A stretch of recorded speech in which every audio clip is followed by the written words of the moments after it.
디스플레이 괜찮아, 반도체 괜찮아, 휴대폰 괜찮아, 이런 상황이고 이제 기다리고 있는 건 HBM이잖아요. 근데 HBM이 지난번에 젠스상도 나와서 얘기했지만 테스트 실패란 건 없다. 일단 10만원 넘어갈 것 같고요. 물론 이제 10만원 넘어가는데 전제가 있어요.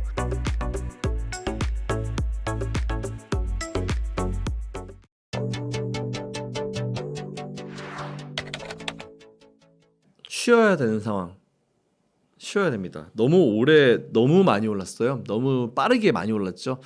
엔비디아 물론 이제 다른 기업이 만들지 못하는 제품 만들어서 이제 잘 하고 있는 기업 맞고, 그리고 이제 뭐 블랙엘도 최근에 이제 인도한다고 하죠. 이제 만들어지 넘긴다고 하잖아요. 그러니까 제품 생산 신제품을 공개하는 시한도 원래 2년이었다가 1년으로 줄여가지고 그것도 더 이제 시장에 발빠르게 대응하고 더 높은 사양의 어떤 이제 제품들을 제공하겠다라고 하는 그런 부분도 알겠는데, 그것과는 다르게 주가가 너무 단기간 내에 빨리 올라온 건 사실이에요. 그래서 저는 뭐 삼성도 마찬가지지만 뭐 어떤 기업이도 마찬가지지만 이렇게 빠르게 올라가는 거는 중간에 쉬어가는 시점이 분명히 와야 된다 보거든요. 그래서 저는 보통 이거를 적정 조정이라 표현을 합니다. 그러니까 쉬어야 되는 시점에 쉬는 거다, 이렇게 좀 생각을 하고 있고, 오히려 쉬어야 될 때 제대로 쉬어주면은 오히려 더 높은 자리에 올라갈 때 편할 거다라고 좀 보고 있는데, 뭐 어느 정도까지 쉴지는 모르겠어요. 뭐 그렇게 크게 쉬는 것 같지는 않아가지고 좀 시원하게 좀 쉬었으면 좋겠는데, 시원하게 쉬면 아마 또 투자 심리가 다 망가지겠죠. 지금 이대로 주가 끝나지는 않아요. 주가 더 올라갈 거예요. 지금 오늘보다 오히려 올 연말에 주가가 더 높을 거기 때문에 더 갈 겁니다. 근데 그 전에 좀 쉬었다 가는 과정이 충분히 필요하다. 삼성전자는 지금 보면은 뭐 주가가 단기간에 너무 빨리 올라온 것 같긴 해요. 뭐 지난주 목금에 거의 수직으로 올라왔죠. 오늘도 좀 좋은 모습을 보여주고 있는데, 물론 지난주만큼은 강한 모습은 아니지만 좋은 모습 보여주고 있는데, 삼성은 되게 좋은 찬스가 왔어요. 주가가 진짜 10만 원 넘어갈 수 있는 정말 좋은 찬스가 온 게, 이번에 잠정 실적 발표된 거 보니까 거의 대부분의 섹터들이 시장 이 실적에 좋은 영향을 줬습니다. 그동안 되게 안 좋았었던 휴대폰 쪽, 이거는 갤럭시 S24에 AI를 넣으면서부터 판매가 굉장히 잘 됐잖아요. 휴대폰 살아나는 느낌이야. 그리고 SC, 그러니까 디스플레이 쪽, 삼성 디스플레이 쪽. 그러니까 이게 디스플레이 쪽이 지금 보면은 고객사들이 이제 첫 번째로 고객사들이 신규 폴더블 폰을 내는 그 시기 자체를 땡기기 시작합니다. 이에 따라서 매출이 좀 늘어날 수 있고, 두 번째로는 그런 디스플레이들을 봤을 때 중국산 디스플레이에 대한 걱정을 되게 많이 하잖아요. 근데 오히려 최근에 애플이 어떤 결정을 했냐면은, 원래는 애플은 이제 휴대폰에는 이제 OLED를 썼는데 이제 아이패드나 이런 거 에어에는 OLED를 안 썼어요. 근데 이번부터 OLED를 채택을 합니다. 근데 그거 보통 이제 생각할 때는 예전 거는 뭐 중국의 BOE나 이런 데서 받아왔는데, 지금 미국 정부에서 저렇게 나서니까 오히려 그거를 사실 쉽게 할 수 없는 그런 상황이에요. 그러다 보니까 당연히 압도적인 디스플레이의 강자는 우리 나라기 때문에 삼성 디스플레이냐 LG 디스플레이냐인데, 지금 최근에 이제 북미 기업 쪽, 제가 봤을 때 애플인데 그쪽으로 이제 삼성 디스플레이와의 어떤 얘기가 나오고 있는 상황이기 때문에 디스플레이 괜찮아, 반도체 괜찮아, 휴대폰 괜찮아, 이런 상황이고 이제 기다리고 있는 건 HBM이잖아요. 근데 HBM이 지난번에 젠스상도 나와서 얘기했지만 테스트 실패란 건 없다 라고 얘기했고, 물론 SK하이닉스도 처음에 납품할 때 그 테스트 기준을 한 번에 통과하지는 못했거든요. 근데 이번에 만일 삼성전자가 진짜 엔비디아 쪽에 납품이 됐다, 납품을 한다, 그리고 그 양 자체도 중요해요. 일단 근데 시장은 처음에는 납품한다 안 한다에 처음에 집중할 겁니다. 그리고 그거에 맞춰서 주가가 올라가다가 어느 정도 시점이 지나면은, 그래서 납품을 하는데 얼마나 해? SK하이닉스랑 비교했을 때 누가 더 많이 해? 이렇게 나올 수 있거든요. 근데 만일 SK하이닉스보다 납품도 더 많이 하고 그리고 더 이제 뭔가 많이 하는 느낌이다라고 하면, 저는 그때부터는 이제 HBM 내에서도 SK하이닉스랑 삼성전자의 입지는 바뀔 수 있을 것 같다라고 좀 생각을 합니다. 그래서 일단 뭐 삼성전자는 지금 여전히 투자 가능. 하지만 좀 올라서 8만 몇 천원에서 지금 좀 부담스럽긴 하잖아요. 그리고 저는 지난주 목금에 이 장대 양봉 뽑은 게 좀 찜찜해가지고 좀 쉬었다가 도 되겠다라는 생각이 좀 있어가지고, 지금 만약 삼성전자 투자하고 싶으신 분이면 나 100만 원 할래요 하시는 분들은 일단 지금 30만 원 정도만 사십시오. 그랬다가 나머지 70만 원은 추후에 뭐 발표되는 어떤 내용들에 따라 가지고 해봐도 되지 않을까라고 생각하고 있습니다. 일단 10만 원 넘어갈 것 같고요. 물론 이제 10만 원 넘어가는데 전제가 있어요. 첫 번째 전제로는 이제 우리가 예상하지 못했었던 이제 대규모 악재는 없어야 됩니다. 그러니까 시장 상황 자체도 편안하고 무난해야 돼요. 뭐 돌발 악재가 발생하면서 뭐 어디가 전쟁해가지고 막 뭐 우리나라한테 직접적인 영향을 줬다거나 이런 게 없어야 됩니다. 첫 번째로 시장 분위기도 좀 괜찮다. 이거에다가 HBM을 이제 엔비디아에 납품하겠다라는 얘기, 딱 요 두 얘기가 나오면 바로 거의 저는 바로 10만 전자도 뽑을 수 있을 거다라고 보고 있어요. 지금 한 10%, 10몇 프로만 올라가면 10만 전자잖아요. 근데 최근에 이틀 동안 올라온 걸 봤을 때 무리수라 보이진 않거든요. 물론 9만 원대에서 지난번 역사적 고점대 기록한 지난번에서 그 고점대에서 좀 부담이 있긴 있을 거예요. 물량에 대한 부담도 있고 차익실에 대한 어떤 부담도 나올 수 있기 때문에 그 점을 한 번에 뚫고 올라간다라는 거는 뚫고 올라가서 안착을 한다기보다는 한 번 터치 정도는 팍 할 수 있지 않을까. 최근에 이제 앞으로 어떻게 할지에 따라 좀 중요할 것 같긴 합니다. 뭐 휴대폰 판매량이라든지 아니면 파운드리라든지 아니면 진짜 HBM이라든지 뭐 삼성이 하고 있는 이런 매출 구조들 걔네들이 어떻게 하냐에 따라 달라질 것 같긴 한데 만일 진짜 모든 것들이 그냥 순리대로 무난하게 잘 간다고 봤을 때는 전 12만 원, 13만 원도 봐요. 오래 안 됐으면 좋겠어요. 오래되면 안 돼요. 왜냐면 너무 빨라요.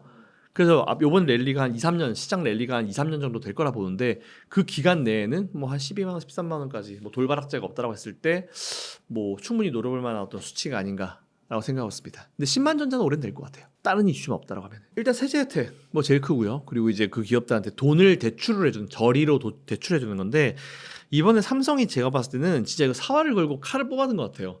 삼성이 그동안은 경영 철학 자체가 무차입 경영이었어요. 우린 돈 빌려서 투자 안 한다. 뭐 거의 이런 느낌이었는데 이번에 정부에서 이제 반도체 산업 지원법을 한다라고 이제 얘기하면서 삼성이 오히려 그 원칙을 깨고 대출을 신청을 했어요. 그게 오히려 저는 의미가 좀 크다라고 봅니다. 되게 의미가 크다라고 봐요. 그래서 저는 오히려 이런 수혜를 받을 기업들은 뭐 삼성이나 SK하이닉스 같은 기업들이 될 수 있고 그리고 미국의 IRA랑 좀 연결지어서 IRA 수혜를 볼 수 있는 그런 기업들 이 공통 분모를 한번 찾아보시면 되지 않을까라고 생각하는데 지금 딱 떠오르는 건 삼성전자, SK하이닉스 정도.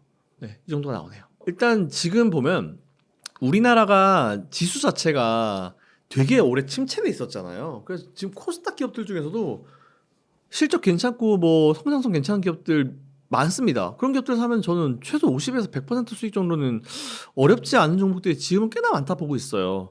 뭐 AI 쪽에서는 뭐 여러 가지 장비주들도 있을 수 있고 되게 많은 게 있을 수 있는데 오히려 저는 지금 상황에서는 그렇게 좀 가볍게 움직이는 것보다는 좀 무겁게 이제 묵직하게 잡아주고 이제 밑에서 좀 수익을 어느 정도 깔아주는 그런 기업들 쪽으로 지금은 세팅을 해야 된다는 걸 좀 보고 있어가지고 지금은 일단 중소형 기업들 괜찮은 기업들도 꽤 있지만 지금은 오히려 대기업들 위주로 큰 기업들 위주로 일단 매수를 해놓고 세팅을 시작하는 게 맞지 않을까라고 생각하고 있습니다. 왜냐하면 코스닥 쪽은 여전히 지금 침체가 돼 있는 분위기가 굉장히 강하죠. 그러니까 뭔가 상승 트리거가 있어야 되는데 이게 외국인들이 지금 코스닥 쪽보다는 코스피 쏠림 현상이 되게 많기 때문에 결국 중요한 건 이제 외국인들 흐름이에요. 외국인들이 어떻게 이제 흐름을 가져가냐에 따라서 다른 부분인데 일단은 그 부분이 또 어떻게 해결될지도 봐야 될 것 같고 아직까지는 외국인들은 코스닥 시장에 그렇게 크게 관심이 없다.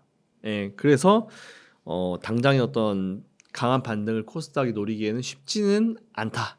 네, 이 정도로만 멘트하면 될 것 같습니다. 자, 1억이면은 저는 일단 6대 4로 6을 한국, 우리나라 그리고 미국을 40% 정도 할 것 같습니다. 이게 뭐 여러분의 성향에 따라 달라가지고 뭐 우리나라 6 말도 안 되는 소리 하지 마라라고 하실 수 있겠지만 우리나라 6 해가지고 뭐 좀 삼성전자나 뭐 한미반도체 이런 종목 샀으면은 엄청난 수익이 났겠죠. 그만큼 우리나라에도 메리트가 있는 기업들이 좀 많아요. 아직까지 상승 트리거가 없어서 그뿐이지. 그래서 일단 6대 4로 나누고 미국 같은 경우는 40%를 저는 애플 괜찮고요. TSLA 테슬라 괜찮다라고 좀 보고 있습니다.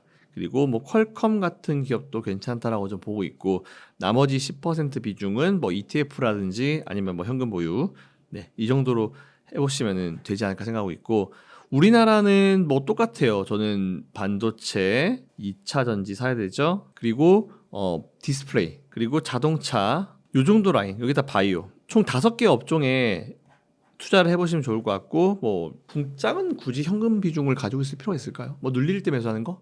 네, 이런 거 말고는 딱히 할 필요가 없을 것 같습니다. 뭐 예를 들어서 10%씩 하고 싶다 하면은 2차 전지 관련 기업들 중에 2개 정도 10%씩 비중으로 2개 정도 네, 이 정도 가능할 것 같습니다. 올해 타픽은 저는 장기 성향이 좀 강하고 이제 투자해놓고 저는 이제 사실 잘 안 봐요. 그래서 이제 좀 안정적으로 갈 수 있는 종목을 되게 좋아해가지고 저 같으면 그냥 올해는 그냥 사실 SK 하이닉스나 삼성전자의 해가 될 거예요. 그리고 포홀도 마찬가지고 그래서 이거 중에 고를 것 같아요 저는.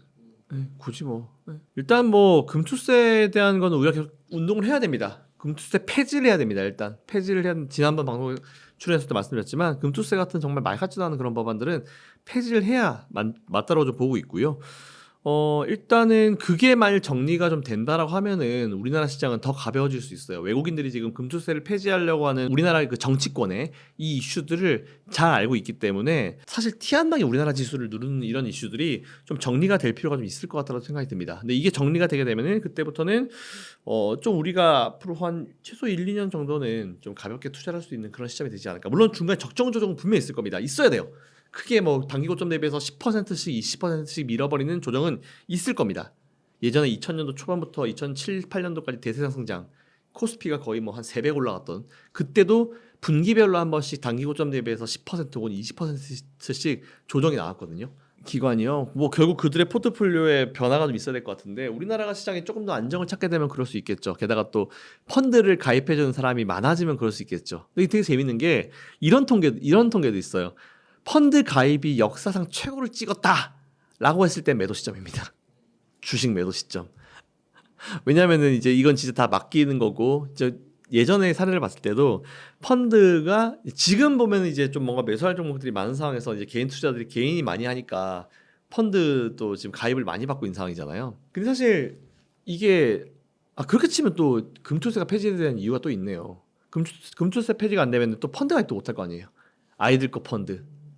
또 펀드 가입해가지고 그거 1년에 100만 원 넘게 수익되면 금투세 대상돼가지고 과세 대상에서 빠지고 연말정산도 같이 못하고 그러면 이제 4대 보험도 올라가 버리고 이런 상황이 발생하네요. 참 돌고 돕니다. 어쨌든 뭐 그래도 전반적으로 봤을 때는 전체적으로 봤을 때는 중간 조정은 있을 수 있지만 분명히 이제 투자를 이어가야 되는 시점은 지금이다라는 말씀을 한 번 더 드리겠습니다.